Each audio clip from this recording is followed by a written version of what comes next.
The clock struck 2:38 a.m. Most of America was asleep, but deep inside the Capitol, the air was electric, cold, tense. A vote was about to gut nearly $1 trillion from Medicaid, silently, strategically, and without mercy. That's when Representative Alexandria Ocasio-Cortez stood up, her voice slicing through the silence. "I will not yield to disrespectful men," she declared, eyes locked on the Republican front bench.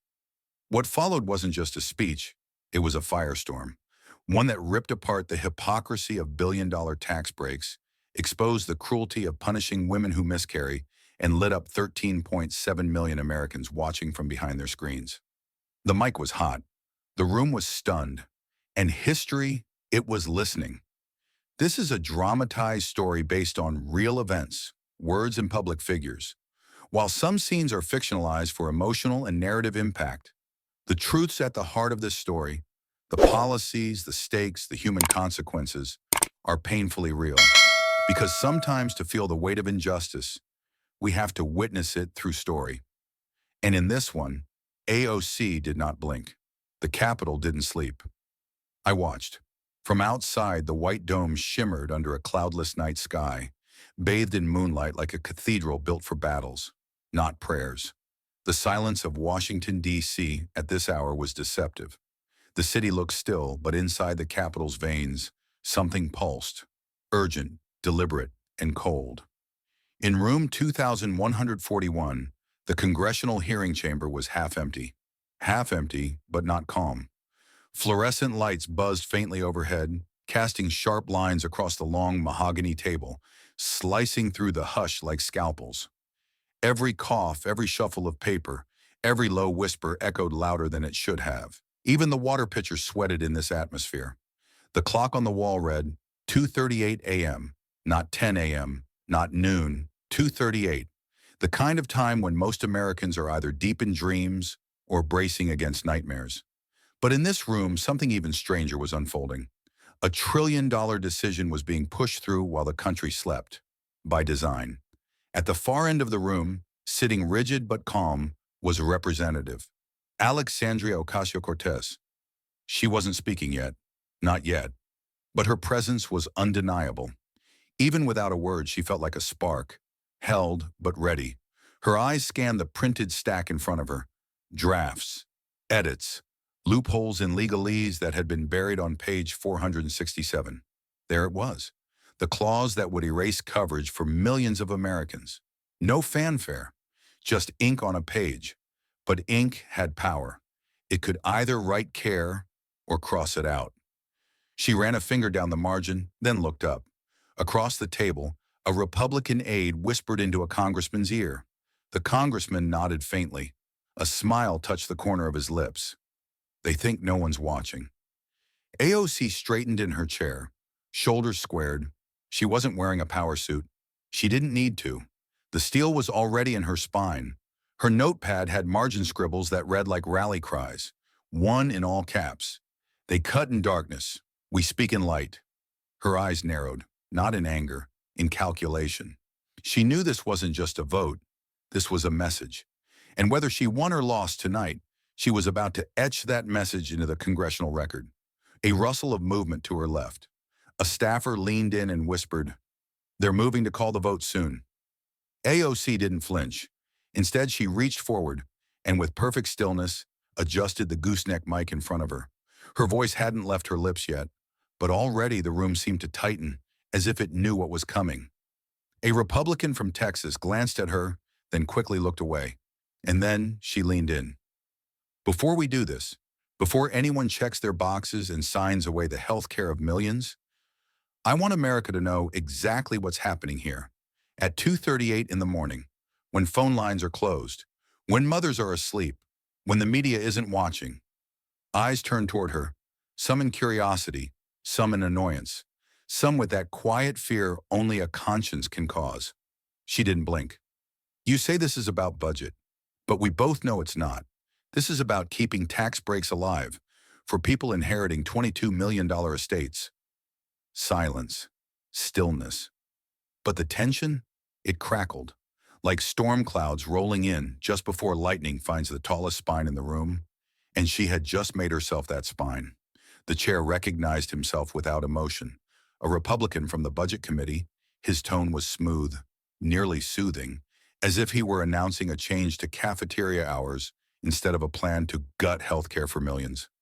He adjusted his tie, glanced briefly around the half-lit chamber, then read from a pre-printed statement in a tone flat enough to lull anyone not paying attention. As part of our continued efforts to ensure fiscal responsibility and to protect the future of our nation's economy, he began, this proposal responsibly reins in federal Medicaid spending. Over the next decade, we will reduce costs by approximately $967 billion, targeting inefficiencies and ensuring that able-bodied adults are encouraged to participate in the workforce. He paused, clearly expecting silence, maybe even agreement. AOC didn't let that breath land. She didn't raise her voice. She didn't need to. Her words cut sharper because of how measured they were, how devastatingly plain. "You're gutting life support in the middle of the night," she said, folding her hands calmly over the desk. "So billionaires' children don't have to pay taxes on yachts they didn't earn." Every head turned, not slowly, instinctively, because there was no mistaking what she just said. She wasn't talking about abstract dollars. She was talking about priorities, about who gets protected and who gets sacrificed. The Republican chair didn't reply. He simply blinked and adjusted his papers, pretending she hadn't spoken. But AOC wasn't asking for permission to continue. She leaned slightly forward, still calm, and said, "You call it fiscal necessity. I call it a moral failure dressed up in budget jargon. You're handing life jackets to millionaires while pulling ventilators from working mothers." The room didn't erupt, but it shifted, quietly, heavily. You could feel the discomfort ripple through the remaining lawmakers, like the tightening of muscles before a blow lands. She held her ground. "You talk about encouraging work," she said, "but there are over 5 million Americans who work full-time jobs and still qualify for Medicaid. This isn't about motivation, it's about survival." And then she let it breathe. Her eyes scanned the room, not for applause, not for a rebuttal, but for acknowledgement, for the faint flicker of shame in someone's expression. It didn't come, so she went deeper. "You want the truth? This isn't about budget gaps.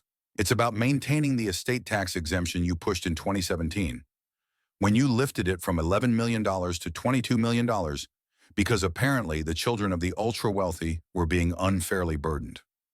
There it was again. The year. The legacy of the Trump tax bill still casting its shadow. She didn't need a chart to explain it. She drew the contrast in words that were visual and brutal.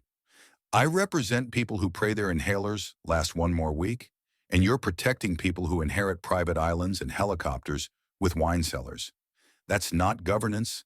That's a transfer of compassion, from the poor to the powerful." Across the room, someone shifted uncomfortably. Another sipped water, but no one spoke. AOC paused just for a moment. "Let me be clear," she said, voice still level, still unmistakably firm. "You've written a bill that says, if you're a single mother working nights at a hospital, you need to prove your worth to deserve health care. But if you're born into $20 million, we'll give you another tax break and call you a job creator." She let that one hang, not for effect, but because it was true. And sometimes truth didn't need help landing. It just needed the silence that came after everyone heard it. The chair cleared his throat. "We'll move to questions shortly." AOC didn't respond. She simply closed her folder, gently, and said to no one in particular, "Funny how the word entitlement always points downward." And with that, the silence returned. But now it was charged, unsettled, because someone had finally said it out loud. The last word still hung in the air. "Funny how the word entitlement always points downward," when a voice cut through the chamber, clipped and irritated. "That's enough, Congresswoman," barked Representative Dalton, a senior GOP member known more for his fundraising clout than legislative nuance. He didn't hide his disdain as he waved a hand toward her, as if batting away a fly. "This is a budget hearing, not a campaign rally. If you're here to perform for the cameras, please do it on your own time." The room tensed, but not in surprise. It was the oldest move in the book: delegitimize the woman, reduce her conviction to theater, and hope the moment loses heat. But it didn't. AOC didn't flinch. She slowly turned her head, not toward Dalton, but toward the small red light blinking atop the mounted live stream camera in the back of the room. That red dot had become more than just a lens. It was a lifeline, a witness, a portal straight to the people they were pretending didn't exist. She looked into it, not performatively, but purposefully. "Hello, 13.7 million Americans," she said, her voice crisp, unwavering. "I'm talking to you." The line didn't echo. It detonated. Within seconds across the country, phones buzzed, Twitter lit up, TikTok clips began rolling, and live stream chats swelled with comments flying faster than moderators could read. Nurses on overnight shifts in Pennsylvania passed phones to each other. A mother on food stamps in New Mexico typed, "She's talking to us." Veterans, gig workers, grad students, anyone holding on to coverage by a thread felt it in their chest. But back inside the chamber, the effect was colder. A few Democrats nodded quietly, lips pressed in restrained solidarity. But across the aisle, Republicans shifted in their seats, eyes narrowing. The energy had changed. The moment she addressed the country directly, she'd broken their invisible wall of control. The one that kept all of this inside marble rooms, buried in subcommittee transcripts and press releases no one read. They hated that. Dalton let out a short breath and leaned into his mic. "You see what I mean, Mr. Chairman? This isn't serious debate, it's grandstanding." AOC turned back, still composed. "You know what's not serious? Voting to take away health care from tens of millions while most of the country sleeps, and calling it fiscal reform." Dalton smirked, but there was a flicker in his expression. She saw it. He was used to control, not challenge. "You don't like the cameras, Congressman?" she said. "That's funny, because your donors love them when you're signing tax cuts for them." Someone behind him stiffened. The chairman tapped his gavel gently, not in order, but in warning. But AOC wasn't done. The American people deserve to see this. Not the edited sound bites, not the sanitized press briefings. They deserve to know who's willing to stay up until nearly 3 in the morning to defend a billionaire's estate tax break, but won't lift a finger to guarantee prenatal care for a waitress in Kentucky. No one interrupted this time. Even Dalton had gone quiet.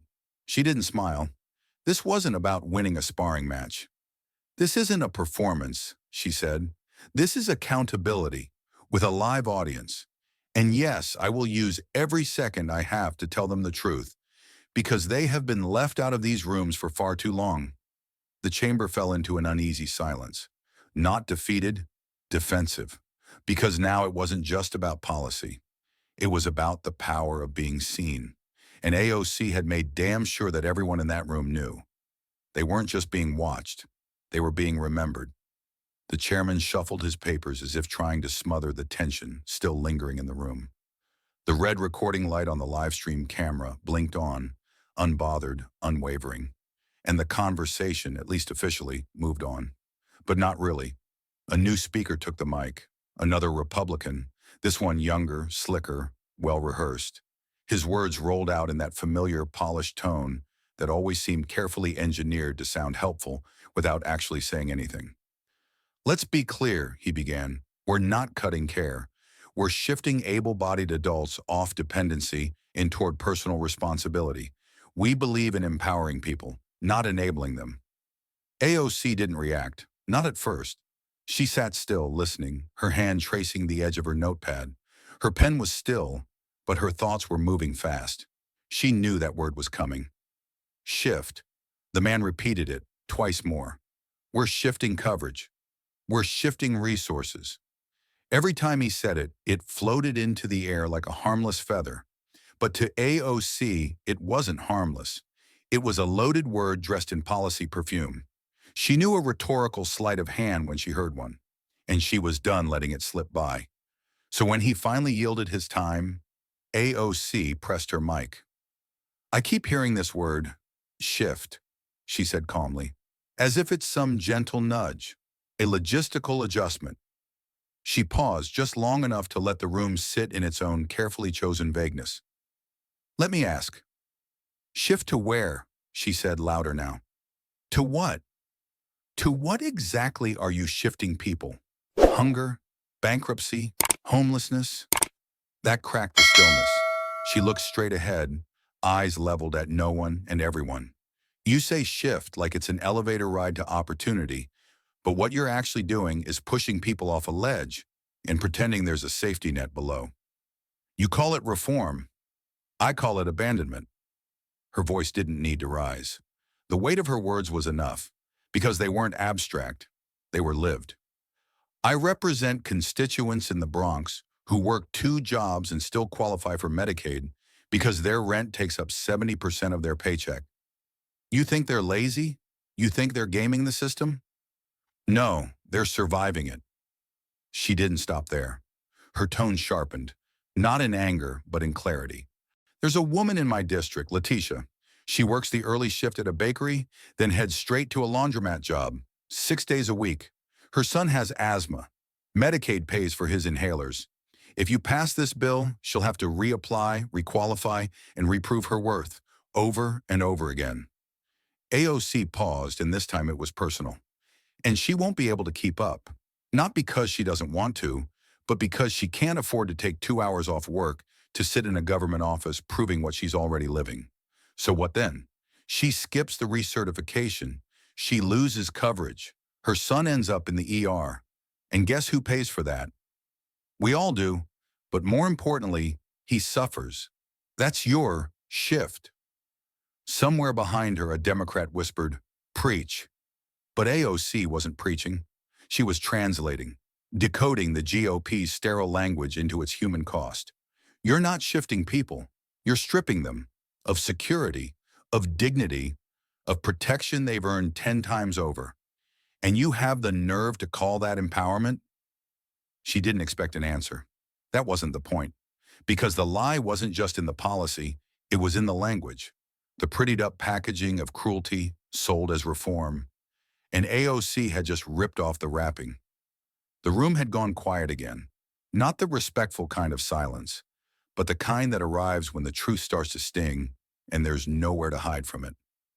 AOC sat back slightly, let the weight of her last words linger, then reached for a thin white envelope resting beside her notes. It wasn't printed on letterhead or marked official correspondence. It was handwritten on lined paper, folded carefully in thirds. "This," she said softly, holding it up, "is from a nurse in Georgia. Her name is Camille. She works full-time at a community clinic. She's not one of my constituents. She's not a donor. She's not a political strategist. She's just someone who saw what you're trying to pass here and thought someone, anyone, should know what it really means." She unfolded the paper with care, as if it were fragile. "I want to read you part of what she wrote," AOC continued, "because I think Camille explains this better than any of the speeches we've heard today." Her voice didn't rise, it leveled. She read, "Dear Representative, I've been a nurse for 11 years. I've worked through COVID. I've stayed late, come in on weekends, done more double shifts than I can count. I make $44,000 a year. I have type 1 diabetes. If this bill passes, I will lose the Medicaid coverage that helps me pay for insulin. My job doesn't provide benefits. It never has. My son is 5. He has autism. His speech therapy is covered under Medicaid too. If this passes, we lose both. And I don't know what I'm supposed to tell him or how I'm supposed to stay alive." AOC stopped reading. She looked up, first at the committee table, then slowly across the aisle. "I want you to think about that," she said. "This woman is not unemployed. She's not milking the system. She is literally holding up your healthcare infrastructure while begging not to die from a disease we've known how to treat for decades." No one responded. Not one Republican lawmaker met her eyes. "I keep hearing about waste, about tightening belts, about fiscal responsibility," AOC said, placing the letter gently back on the table. "But you're not cutting waste. You're not trimming excess. You're cutting lungs. You're cutting wombs. You're cutting insulin and inhalers and therapy for children who are just trying to speak for the first time." Her voice was steady, but behind it was steel. "You're cutting people, and no amount of euphemism changes that." Across the table, one Republican adjusted his glasses but said nothing. Another stared at the far wall, unmoving. The chair glanced down at his notes, his posture rigid. The silence wasn't confusion. It was avoidance. the kind people use when the truth burns too close. This is not about policy differences, AOC continued. This is about basic humanity. Camille isn't asking for a handout. She's asking not to be punished for being poor in a system that made her poor and still expects her to clean up its messes. And you want to tell her she doesn't qualify anymore? Still nothing. She's one letter, one voice, but she's not alone. There are tens of thousands like her in Georgia, hundreds of thousands across this country. And while we sit here playing word games and pretending this is about reform, they're sitting at their kitchen tables, trying to figure out how to survive a decision we're making at 3 in the morning. She paused, let the silence return, not empty now, but exposed. Then she said softly, "You can stay quiet. You can keep your heads down, but don't pretend you didn't hear her." And in that silence, Camille's voice echoed louder than any rebuttal ever could. As the last word of Camille's letter settled into the air like dust refusing to fall, a Republican congressman cleared his throat with exaggerated volume and leaned forward. It was Representative Cole from Arkansas, middle-aged, smug in posture, with the look of someone who had spent too many years mistaking seniority for wisdom. He tapped the base of his mic as if to reassert control and said, with the air of a teacher correcting a disruptive student, "Congresswoman, we appreciate your passion, but this hearing is not the place for dramatic readings. We're here to discuss policy, not emotion." There it was, the dismissive wave again, the reduction of a lived reality to drama, as if the story of a nurse struggling to keep her child in therapy was just a script for performance, as if the trembling in her voice, the real fear in her words, were theatrics and not the raw edge of survival. AOC didn't sit back. She rose. There was no delay, no seeking permission. She stood, shoulders squared, her voice calm but unmistakably unyielding. "You think this is drama?" she asked. "You think it's emotional to read the words of someone who works harder than half the men in this chamber just to stay alive?" Representative Cole raised his brows but said nothing. "I rise because I will not let you bury this," she continued. "Not under procedure, not under decorum, and certainly not under the false comfort of pretending this isn't about real people." She took a breath. Her tone shifted, not louder but deeper, sharper. The room was still, but something had changed. It wasn't debate anymore. It was confrontation, not for show, but for truth. "I represent New York, but you, Congressman Cole, represent Arkansas. Would you like to hear what Medicaid cuts are already doing in your own backyard? Because I've got the numbers, I've got the names, and more importantly, I've got the stories that none of you want entered into the record." She held up a stack of constituent letters, not hers but his. One woman from Little Rock wrote that she started splitting her heart medication in half to make it last. Another from Pine Bluff said her diabetic husband was found unconscious because they couldn't afford another bottle of insulin that week. They didn't dramatize their pain. They lived it. No one interrupted. Even the gavel stayed still. AOC's voice dropped, quieter now but far from soft. "You call it reform. I call it cruelty with a spreadsheet." She didn't sit down, because this wasn't about words anymore. It was about presence, about refusing to yield the floor when the floor was all the people outside this chamber had left. And if they couldn't be in the room, she would be there for them. Her gaze swept the room. Eyes met, then turned away. The posture of power was always most fragile when forced to look at what it had broken. AOC didn't blink. She looked toward the back of the chamber, past the reporters, past the rows of empty chairs where the public might have sat if this vote hadn't been held at nearly 3 in the morning. She spoke clearly, not to them, but to the nation watching through live streams and clipped tweets. "If you make policy in the dark," she said, "don't expect history to forgive you." And with that she sat, calm, centered, knowing full well the silence that followed was not a victory for them. It was a record for the rest of us. The silence after AOC's warning hung heavier than the air in the chamber. No one spoke. No one rebutted. Not even the chairman attempted to gavel her down. Perhaps they knew anything they said in that moment would only deepen the crater she had just opened. But the stillness didn't last long. From a few seats over, another voice emerged, clear, unwavering, this time from a fellow Democratic congresswoman, older, measured, but no less fierce. "May I ask the counsel a question?" she said, her tone deliberate. The attorney, seated stiffly near the witness table, nodded. "In the exemption list for continued Medicaid coverage," she began, eyes fixed on the pages in front of her, "we've heard that pregnancy is covered. Is miscarriage covered under that same exemption?" There it was. Not a rhetorical question. A real one. Plain and unavoidable. The room seemed to lean forward slightly, though no one moved. The counsel looked up, surprised. His response came haltingly. "Well, if a state chooses to define miscarriage as falling under postpartum care, then potentially. But federally, it is not explicitly listed in the exemption language." The Congresswoman blinked slowly. "So you're saying federally there's no guarantee that a woman who suffers a miscarriage will be protected under this bill's Medicaid exemption?" He hesitated.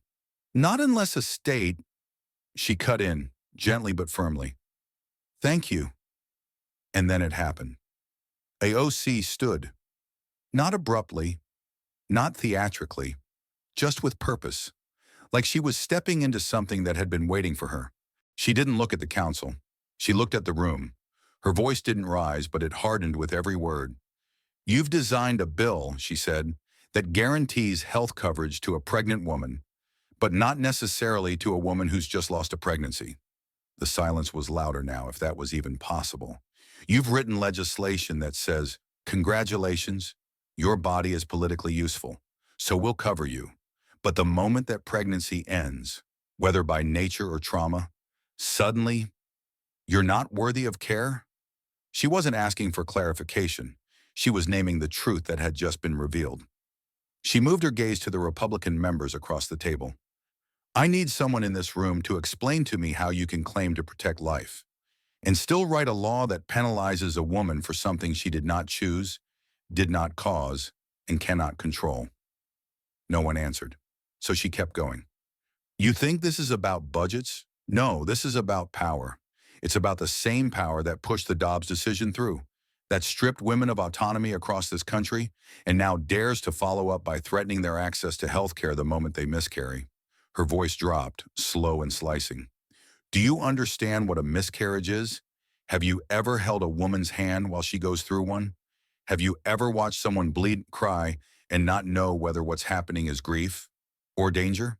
She paused. "Because I have. And if you had too, you'd know this. A miscarriage is not an inconvenience. It's not a loophole. It's not a line item on a Medicaid form. It is a loss, a medical one, an emotional one. And the fact that this bill treats it like an afterthought is unconscionable." Still no response. Only tight jaws, folded arms, and stony eyes. AOC folded her arms, not in defiance, but in defense. Of all the women who would never be invited into this room, but who would be affected by every line of this bill. "You can play politics with a lot of things," she said, "but not with people's pain, not with our bodies." And then she sat, not because she was finished, but because she had made sure they couldn't pretend they didn't know. AOC didn't ease back into her seat this time. She remained standing, rooted in place, the silence stretching in front of her like a long hallway, lined with closed doors. The kind of silence that follows a truth too heavy to deny, but too inconvenient to confront. She looked across the aisle, directly at the row of Republican men who had written, defended, and tried to fast-track this bill in the shadows of the early morning. Some met her gaze for a second, then looked away. Others stared at their notes or checked their phones, suddenly absorbed in the trivial. She spoke again. Low, firm, unmistakably clear. "You forced women to carry pregnancies," she said, each word landing with the slow precision of a hammer. "Now you're penalizing them for losing them. No theatrics, no metaphor, just raw truth, unvarnished and piercing. You passed laws that criminalized choice. You appointed judges who overturned Roe. You stood in front of cameras and claimed victory, said you were protecting life. And now when that same life ends in miscarriage, in trauma, in blood, in silence, you say, 'Sorry, you're no longer covered.'" The room was stiff, the kind of stiffness that comes not from confidence, but from discomfort. Across the aisle, one Republican scrolled absently through his phone.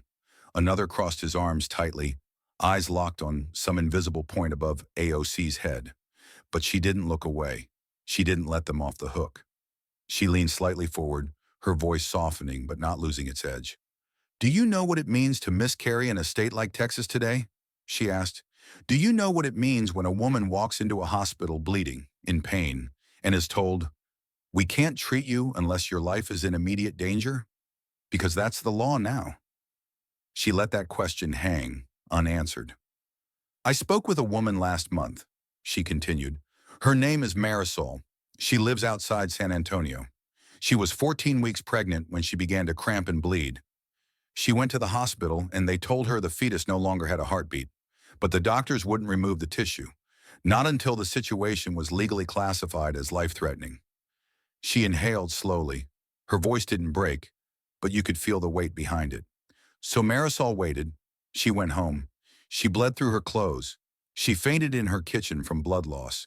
Her husband called 911, and only then, only when her blood pressure dropped so low she couldn't speak, did they finally act. She almost died.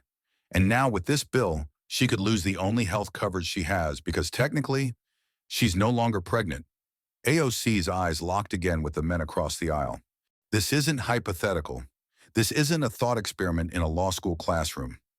This is the lived reality of millions of women in this country. And if this bill passes, it will become their punishment."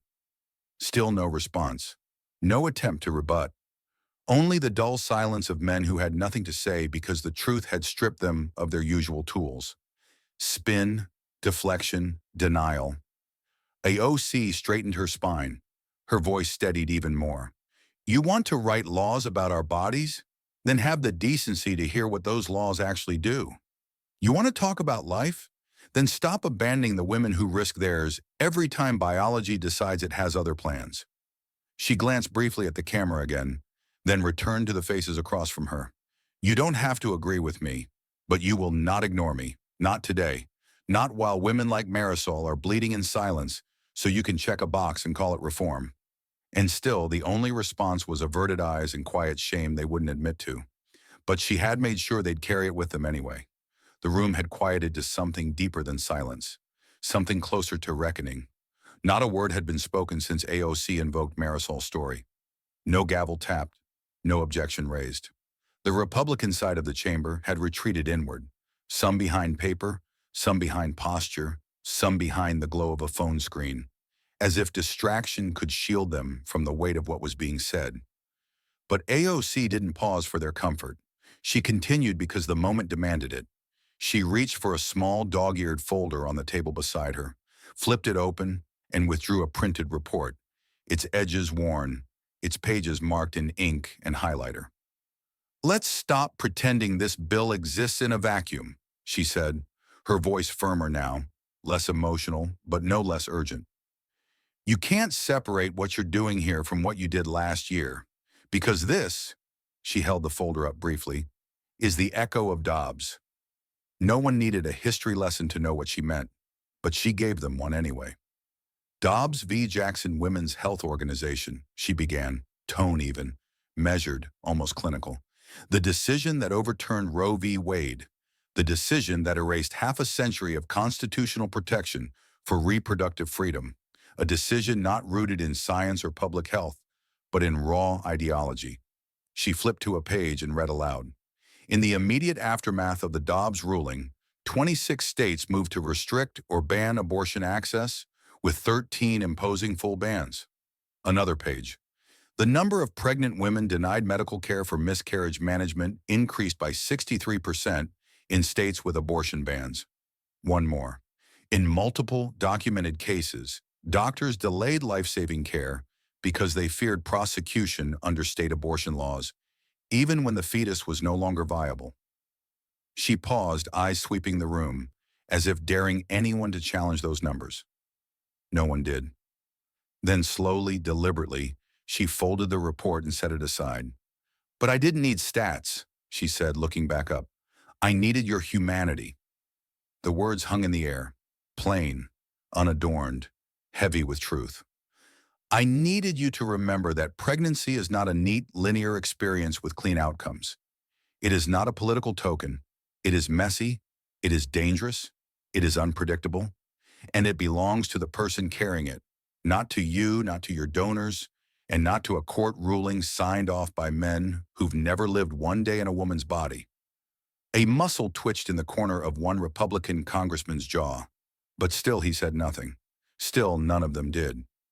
AOC took a single step forward from her seat, not to grandstand, but to bring her voice closer. You overturned Roe, then celebrated like it was the end of a war. But for millions of women, it was the start of one. A war on our autonomy, on our safety, on our right to not just choose, but to be cared for when biology doesn't go as planned. Her eyes sharpened. You made pregnancy a punishment, she said. Now you're making miscarriage a liability, a disqualifier for care, a bureaucratic loophole through which women will fall, bleed, and suffer, because someone in this building decided that compassion was too expensive. The words hit harder than any data ever could, because this time, she wasn't speaking as a politician. She was speaking as a woman, and every woman watching knew it. She let the silence settle again, then said softer now, but no less resolute, "If you won't see us, then at least have the decency to hear us." And with that, she stepped back, leaving behind not a speech, but a truth too real to ignore. The room had quieted to something deeper than silence, something closer to reckoning. Not a word had been spoken since AOC invoked Marisol's story. No gavel tapped, no objection raised. The Republican side of the chamber had retreated inward, some behind paper, some behind posture, some behind the glow of a phone screen, as if distraction could shield them from the weight of what was being said. But AOC didn't pause for their comfort. She continued because the moment demanded it. She reached for a small dog-eared folder on the table beside her, flipped it open, and withdrew a printed report, its edges worn, its pages marked in ink and highlighter. "Let's stop pretending this bill exists in a vacuum," she said, her voice firmer now, less emotional but no less urgent. "You can't separate what you're doing here from what you did last year. Because this," she held the folder up briefly, "is the echo of Dobbs." No one needed a history lesson to know what she meant, but she gave them one anyway. "Dobbs v. Jackson Women's Health Organization," she began, tone even, measured, almost clinical. "The decision that overturned Roe v. Wade, the decision that erased half a century of constitutional protection for reproductive freedom, a decision not rooted in science or public health, but in raw ideology." She flipped to a page and read aloud. In the immediate aftermath of the Dobbs ruling, 26 states moved to restrict or ban abortion access, with 13 imposing full bans. Another page. The number of pregnant women denied medical care for miscarriage management increased by 63% in states with abortion bans. One more. In multiple documented cases, doctors delayed life-saving care because they feared prosecution under state abortion laws, even when the fetus was no longer viable. She paused, eyes sweeping the room as if daring anyone to challenge those numbers. No one did. Then slowly, deliberately, she folded the report and set it aside. "But I didn't need stats," she said, looking back up. "I needed your humanity." The words hung in the air, plain, unadorned, heavy with truth. "I needed you to remember that pregnancy is not a neat, linear experience with clean outcomes. It is not a political token. It is messy. It is dangerous. It is unpredictable. And it belongs to the person carrying it, not to you, not to your donors, and not to a court ruling signed off by men who've never lived one day in a woman's body." A muscle twitched in the corner of one Republican congressman's jaw, but still he said nothing. Still none of them did. AOC took a single step forward from her seat, not to grandstand, but to bring her voice closer. "You overturned Roe, then celebrated like it was the end of a war. But for millions of women, it was the start of one. A war on our autonomy, on our safety, on our right to not just choose, but to be cared for when biology doesn't go as planned." Her eyes sharpened. "You made pregnancy a punishment," she said. "Now you're making miscarriage a liability, a disqualifier for care, a bureaucratic loophole through which women will fall, bleed, and suffer, Because someone in this building decided that compassion was too expensive. The words hit harder than any data ever could. Because this time, she wasn't speaking as a politician. She was speaking as a woman, and every woman watching knew it.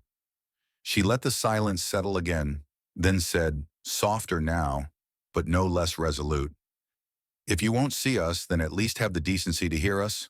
And with that, she stepped back, leaving behind not a speech but a truth too real to ignore.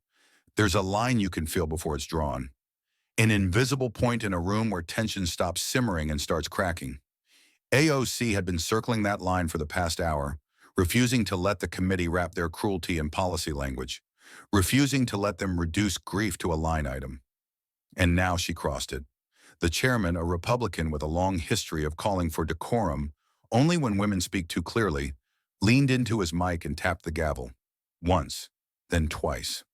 "The gentle lady's time has expired." AOC kept speaking. She wasn't raising her voice, not yet, but her words no longer asked for space. They claimed it. "I will not let this committee pretend ignorance," she said. "Not while women in this country are bleeding from policies you design, then deny." The gavel banged again.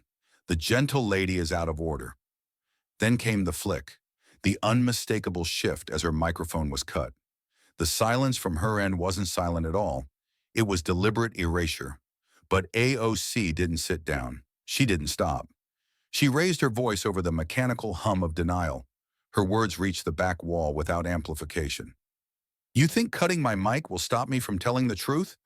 You think procedure is more sacred than people's lives?" She was shouting now, not to perform, but to be heard. The gavel slammed harder. "The gentle lady is warned. Yield the floor or be removed." But she didn't yield. She stood taller. "History will remember this hearing," she said, her voice carrying, defiant and clear. "Not for the votes you took, not for the lies you told, but for the silence you demanded, and the women we buried because of it." It stopped the room. Even the gavel paused, suspended midair like the weight of her words had stunned even those trying to shut her down. There was no response because there was no defense. No one could say she was wrong. They could only try to make sure fewer people heard her say it. Some staffers looked up from their laptops. A reporter in the back dropped his pen. A young aide near the wall pressed his hand over his heart without realizing it. And AOC just stood there, unapologetic, unbending. "You sit here with your policy drafts and your spreadsheets," she continued, her voice still raised, not shouting now, but pushing through the silence like a chisel. "And you forget that what you're cutting isn't just numbers. It's air, it's insulin, it's prenatal care, it's therapy for toddlers. And for what? So you can call it savings?" Across the aisle, a congressman leaned toward the chairman and muttered something inaudible. The chairman gave him a slight nod. Behind his mic, he spoke again, this time cooler. "We remind all members that violations of committee decorum may result in removal." AOC didn't blink. "You want to remove me?" she said, lifting her chin. "Then do it, but you will not remove the truth. You will not gavel away the reality of what this bill means to millions of women across this country." She looked straight into the room, at every face pretending not to see her. "You think this is loud?" she said one last time. "Wait until the mothers start speaking." And with that, she stepped back, not because she was finished, but because she had said what needed to be said. They could cut her mic, but they couldn't cut the memory of what she'd just done. The moment the chair fell quiet and the threat of removal passed unfulfilled, the room seemed to freeze in a fragile kind of equilibrium, like everyone was waiting to see if AOC would push further or if the hearing would fall back into its usual rhythm of sanitized discomfort.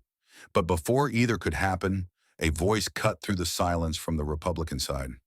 Would the gentle lady yield?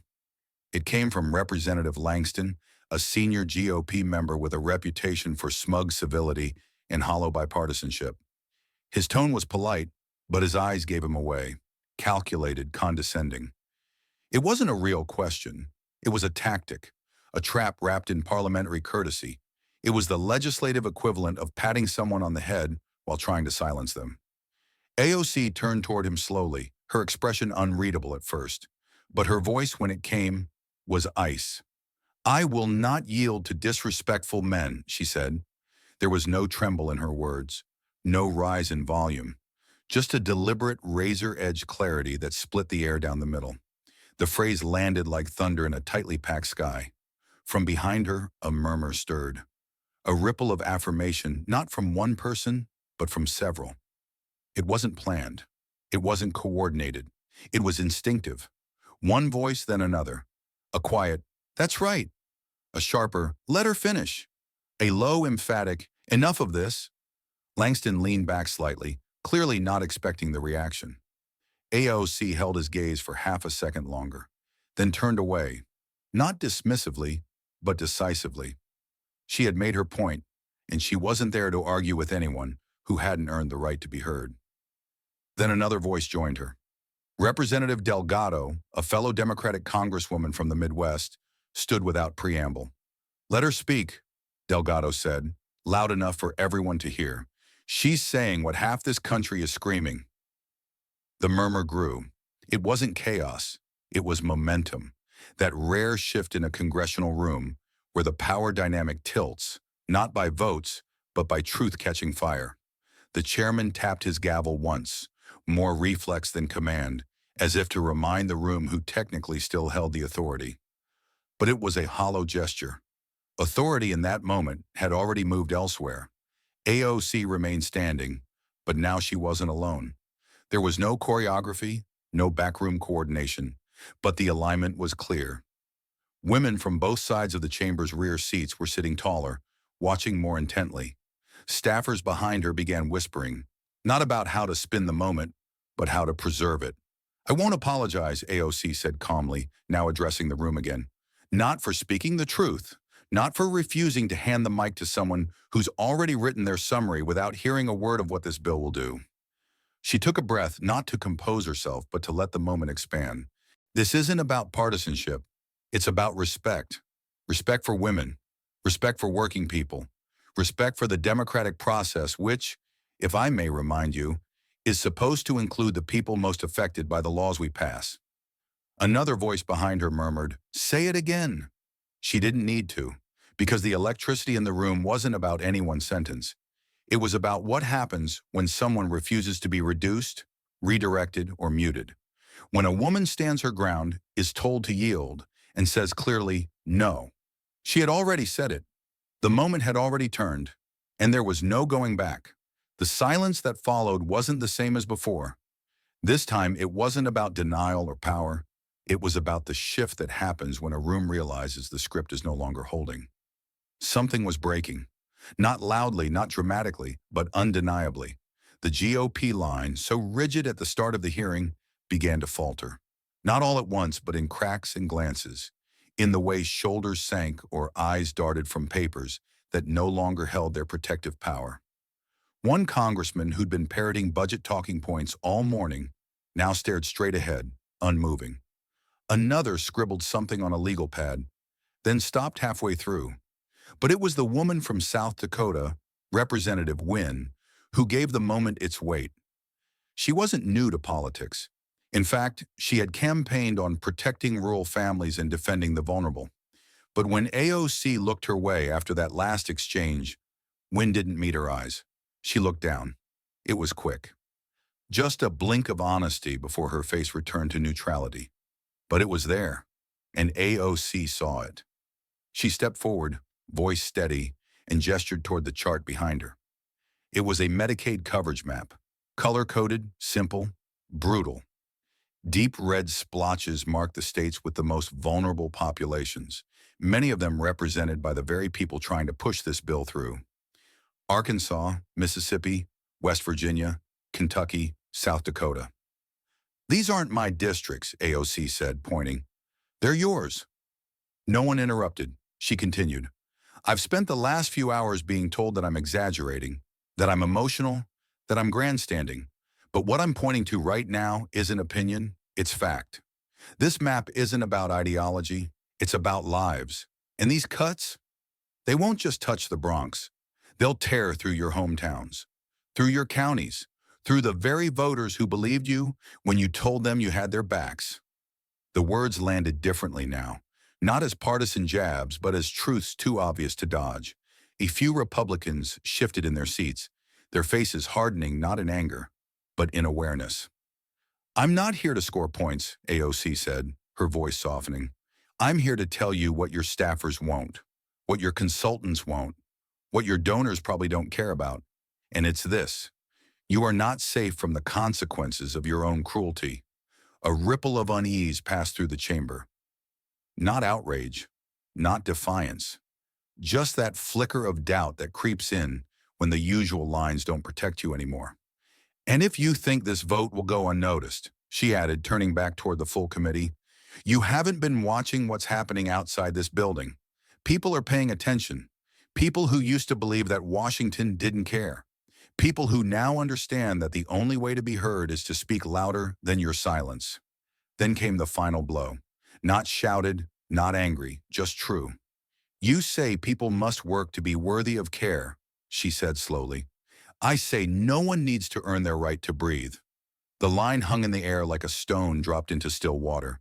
There was no comeback, no counter-argument, just the echo of a truth that every person in that room, no matter how hard they tried, couldn't deny. And in that moment, the room tilted. Not enough to collapse, but enough to shift. Enough to make them realize that the old balance, the one built on quiet deals, procedural games, and selective morality, was no longer holding. AOC didn't need to say anything else, because sometimes once the truth is spoken, the silence that follows is the beginning of change. Long after the hearing recessed, long after the chairman had banged his gavel and lawmakers slipped out through side doors to waiting cars, something else kept moving. Relentless, alive, impossible to control. It wasn't the legislation. It wasn't the vote. It was the feed. The live stream that had quietly captured AOC's voice rising over the hum of procedure didn't fade when the mics were cut. It didn't blink when she was told to yield. It rolled on, pixel by pixel, frame by frame, until someone clipped the moment and shared it with the world. It started on Twitter, a short 17-second video. AOC standing, hands firm on the desk, her voice rising just enough to cut through the tension. The caption was simple: "You don't shift human beings. You abandon them." AOC, no filters, no edits. Just the raw truth. The clip hit 4.2 million views in 12 hours. By the time the East Coast was waking up, it had jumped to TikTok, an overlay of a nurse holding her toddler while replaying AOC's words, her own tears catching in her throat as she whispered, This is the only one speaking for us." Instagram followed next, stitching together footage from the hearing, with maps of Medicaid loss and news stories about women turned away from ERs post-Dobbs. And on Facebook, the comments piled up. School teachers posting from break rooms, veterans from hospital beds, single moms balancing 2 jobs and still making time to say, "Finally, someone's telling the truth. She's not yelling, she's protecting." That's the voice I wish was in every room. It didn't matter that the hearing happened at 2:38 in the morning. America was wide awake now, and the cameras, those little red dots the Republicans hoped no one was watching, had never stopped rolling. A substitute teacher in Pennsylvania posted the clip to her school's union page with the caption, "This is what representation looks like." A retired truck driver in Ohio messaged it to his old buddies from the VA hospital with a note, "She gets it. She's not afraid of them." In a private group for type 1 diabetic patients, Camille's letter, read aloud by AOC, was being shared like scripture. Cable news picked it up next, reluctantly at first, then hungrily. They couldn't ignore the numbers. Not just the 4.2 million views, but the 34,000 comments, the 220,000 shares. The way AOC's voice, undercut, interrupted, told to yield, kept piercing through anyway. But it wasn't just viral, it was visceral, because what she had said was bigger than a soundbite. It had tapped into something many people didn't have the words for until they heard them. That being poor in America is treated like a moral failure, and needing help is seen as a weakness. That losing coverage wasn't an accident, it was a design, and AOC had named it. You don't shift human beings, you abandon them. In those 10 words, she had cut through decades of deflection. No charts, no euphemisms, just the core of the harm laid bare. And people weren't just agreeing, they were remembering. By mid-afternoon, local papers were running editorials. Letters to the editor poured in. Even some conservative-leaning radio hosts grudgingly admitted, "She makes a damn point." In Washington, the hearing was already off the docket, buried under other votes and talking points. But across the country, people were still sharing, still replying, still saying her name. Not as a celebrity, not as a party symbol, but as a person who showed up and refused to shut up when it counted. The chamber might have tried to silence her, but the camera never blinked. And neither did the people she was fighting for. By midday, the calls were coming in faster than AOC's staff could answer. Voicemails piled up, inbox filters buckled under the weight, the office line blinked red nonstop, constituents and strangers alike, calling not just from the Bronx but from Kentucky, Idaho, New Mexico, and rural corners of the country where people had stopped believing that Congress was even listening. Now they were calling because someone finally had. AOC's staffers, exhausted but focused, didn't complain. They knew what this meant. The hearing hadn't just gone viral, it had struck a nerve. People weren't reacting to headlines. They were reacting to recognition, and they were writing in because silence had finally been broken. Some messages were short. "Thank you for saying it. You're the only one who sees us." Others came in paragraphs. Stories, really, typed from bus stops, hospital waiting rooms, and grocery store parking lots. They weren't polished. They weren't political. They were just raw, immediate, and real. That afternoon, AOC sat with a stack of printed messages at her desk. The pages were still warm from the printer. A few were crumpled at the corners, pulled straight from fax machines. Her team had tried to sort them by state, but eventually gave up. There were just too many. She picked up the first letter. "A man from Idaho," she said quietly, more to herself than the room. "Single father, disabled after a construction accident, raising 2 daughters on his own." She read from the page, her voice steady. "I already ration pain meds. If this bill passes, I lose Medicaid, which means I stop walking, which means I stop working, which means my kids go hungry. I don't need speeches. I need to not be punished for surviving." She paused, not for effect, but because the words refused to pass easily. She picked up the next. "A veteran from Kentucky, retired sergeant, 20 years of service, diagnosed with PTSD and advanced stage liver disease. His coverage comes from the ACA expansion and Medicaid wraparound." She read on. "I served my country. Now I have to beg it not to take my medicine away. I'm not lazy, I'm just sick. Why is that a reason to cut me loose?" The last one she read that hour was printed on loose-leaf notebook paper. The handwriting was large, clumsy, like someone learning to write. AOC blinked at it once before her voice softened. "A teenager, dialysis patient, lives in Alabama. She's 17. Her eyes stayed on the page. "My mom cries when we get bills. I know I'm expensive. I try not to ask for stuff. But I don't want to die. Please help us."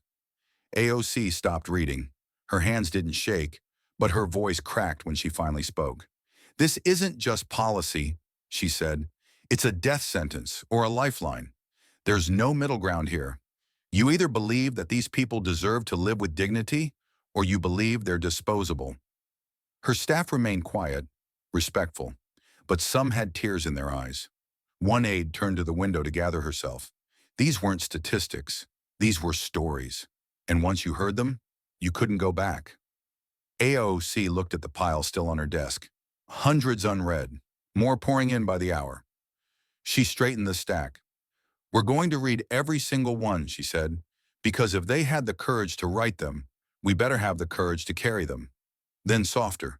"And if Congress can't hear this, then America will." She didn't need a microphone for that part, just resolve, and the voices of people who had waited far too long to be heard. The longer the letters came in, the heavier the air around AOC's office became. But it wasn't a weight of despair. It was clarity. And once the stories had been read, once the pain had been named out loud, the next step was inevitable, naming the harm behind it. The following morning, AOC returned to the committee chamber, not quieter, not softer, but sharper. The chamber had changed since the midnight hearing. Not in numbers, but in attention. She could feel it. Her voice no longer came from the margins. It had become the center of gravity. She didn't open with commentary, she opened with names. This bill, she began, standing in front of a chart no one wanted to read, doesn't just reform Medicaid, it removes it, piece by piece, function by function, human need by human need. She gestured to the printout beside her, each bullet point marked in red. This cut means no hearing aids for seniors. This cut means no prenatal care for pregnant women on minimum wage. This cut means no mental health services for foster youth. This cut means no physical therapy for veterans who didn't make it into the VA system. This cut means no recovery centers for opioid survivors in rural counties. One by one, she named them, not as abstractions, but as lifelines. The programs weren't theories on a spreadsheet. They were the difference between breathing and not, walking and not, healing and not. And she didn't stop there. It means no speech therapy for toddlers, no home care for disabled adults, no cancer screenings for women over 50, no dental coverage for seniors who've never had private insurance. From across the table, a Republican congressman interrupted. This is fear-mongering, Congresswoman. Let's not mislead the public. AOC turned toward him, calm but unflinching. No, Congressman, this is naming. And if naming the consequences of your vote frightens you, perhaps it's not the speech you should be worried about. It's the policy. A pause followed, one of those rare, perfect silences in a room full of people who talk for a living. It didn't need to last long, just long enough to make it clear that no one had a better reply than the one just given. She continued, voice low but cutting. I refuse to let you hide behind euphemisms, behind phrases like streamlining, inefficiency, when what you mean is denial.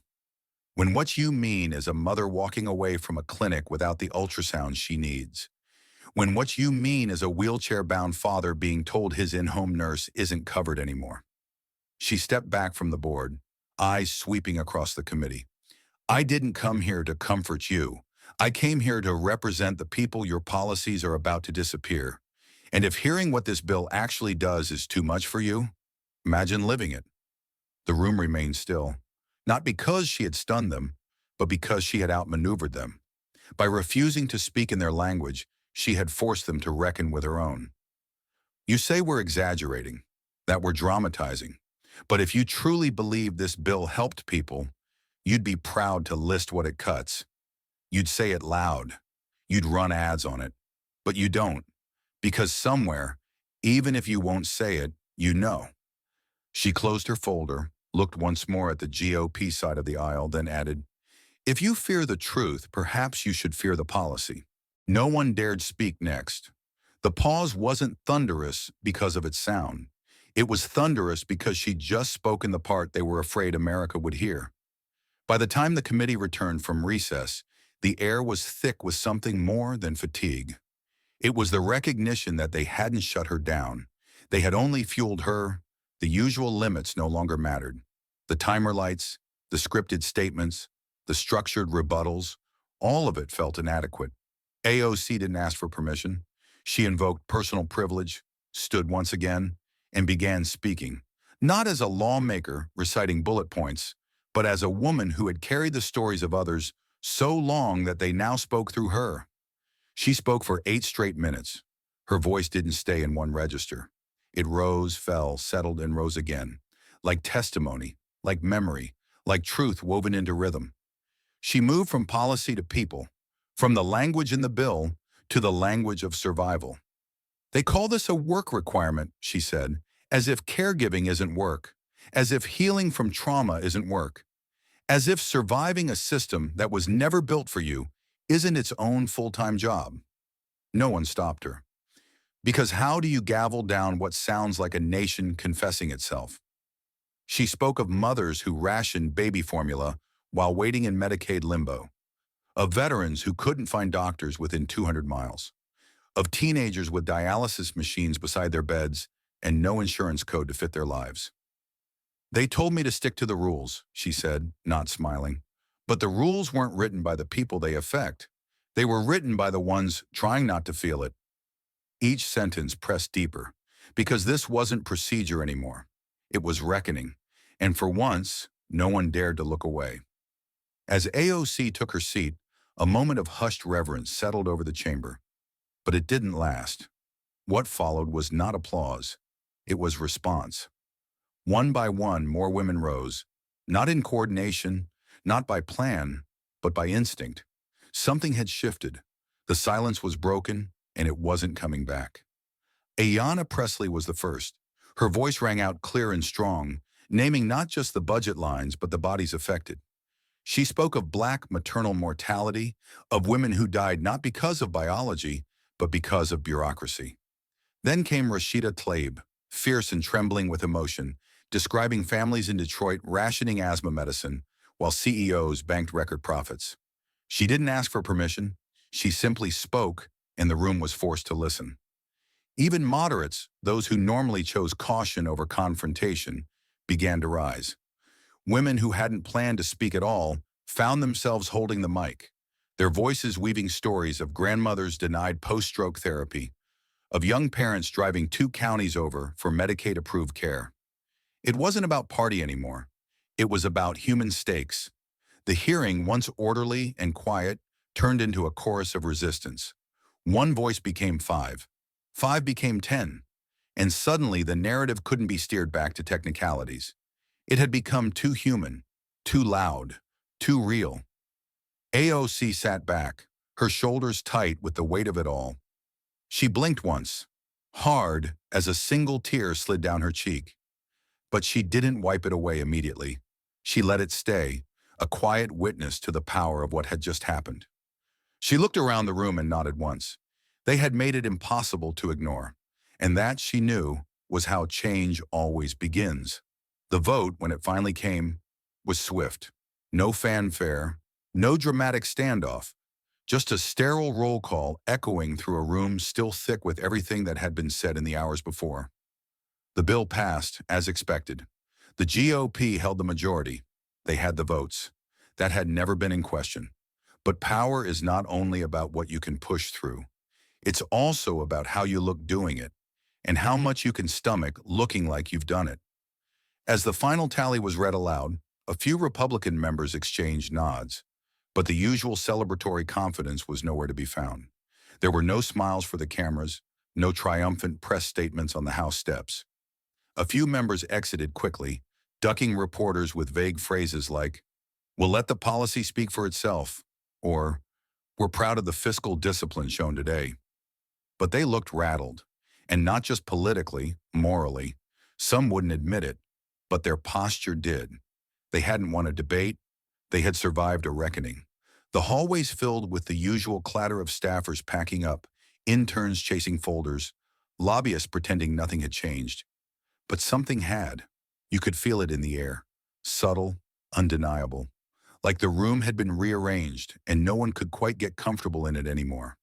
Outside, a different narrative was taking shape. Within minutes, headlines began shifting tone. What began earlier in the week as budget coverage, GOP moves to Rhine in entitlements, Medicaid reform clears key committee, was now reframed by a different lens. AOC exposes hidden cruelty in Medicaid cuts.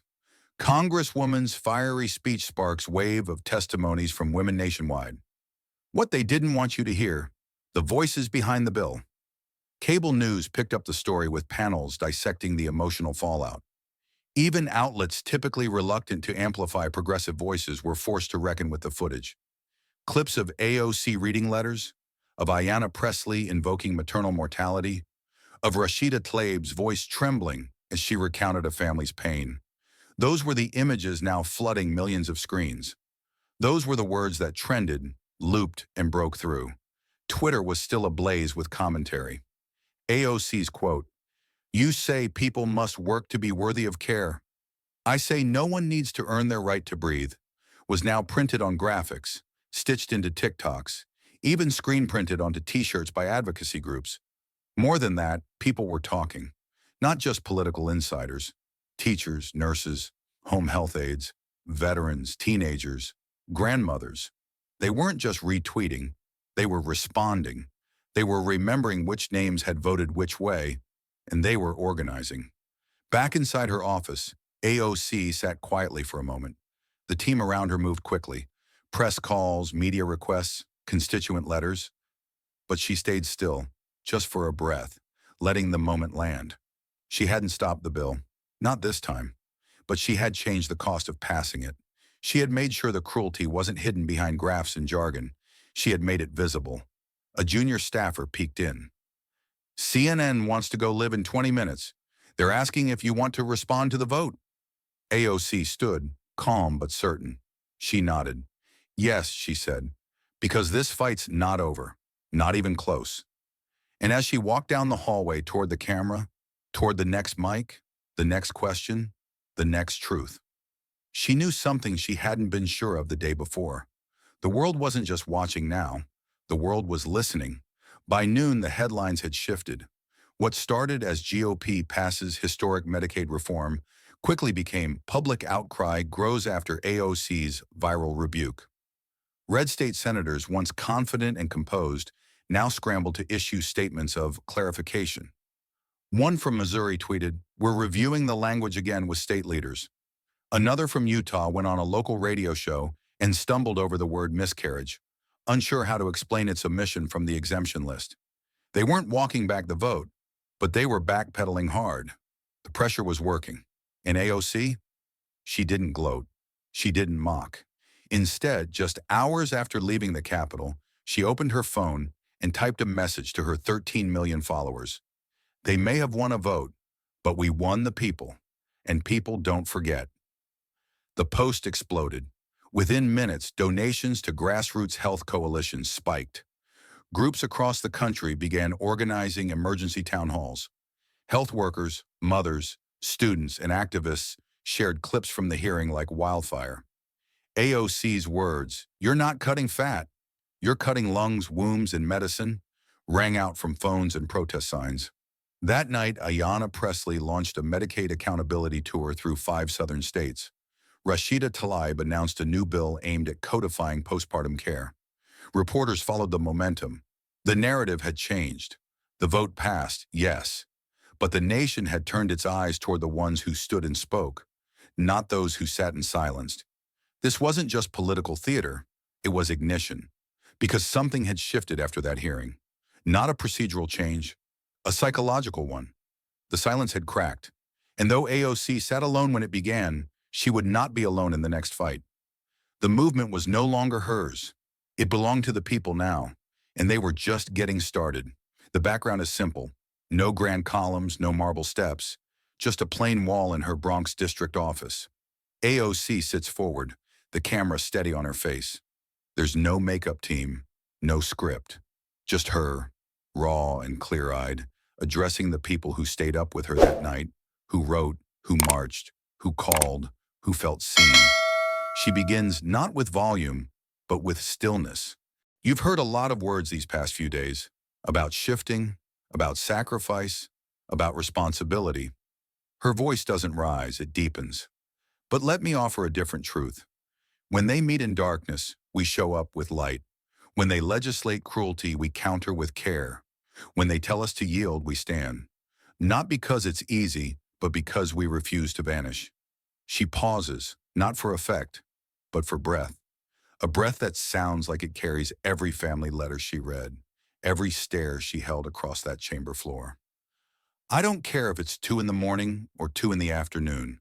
Our people deserve to be heard. Our people deserve to be protected. And no one should have to fight their government just to stay alive. Her gaze sharpens then, not angry, but carved from conviction. We will not yield. We will not shift. Because America deserves better. And because justice, she leans in, isn't a performance. It's a promise. The screen fades to black as her final words echo softly. This is not the end. This is our beginning. And in that quiet, thousands of hearts beat a little faster. Not from fear, but from recognition, from belonging, from knowing someone is still in that room fighting and refusing to leave alone. This story reminds us that leadership isn't just about policy. It's about presence, courage, and the willingness to speak when silence is more convenient. AOC didn't just defend a program. She defended the dignity of people often ignored in rooms like these. When lawmakers use abstract language to justify harm, the power of naming truth becomes revolutionary. What we witnessed wasn't just political theater, it was moral clarity, unshaken and loud enough to echo far beyond Congress. It teaches us that sometimes real change starts when someone refuses to yield. Not for themselves, but for others who can't be in the room. What would you stand up for, even if you were the only one standing? If this story touched you, don't let it stop here. Like, share, and subscribe to Alexandria Rising Stories, where every voice matters and every story echoes far beyond the screen. This story is a fictionalized and dramatized narrative created for educational, inspirational, and storytelling purposes. While it may be inspired by real public events, people, or societal issues, it includes imagined dialogue, reconstructed scenes, and character interpretations meant to highlight broader themes of justice, dignity, and resilience. Any resemblance to actual events or individuals beyond public knowledge is purely coincidental. We do not intend to defame, mislead, or harm, but to invite reflection and meaningful conversation. Thank you for watching Alexandria Rising Stories.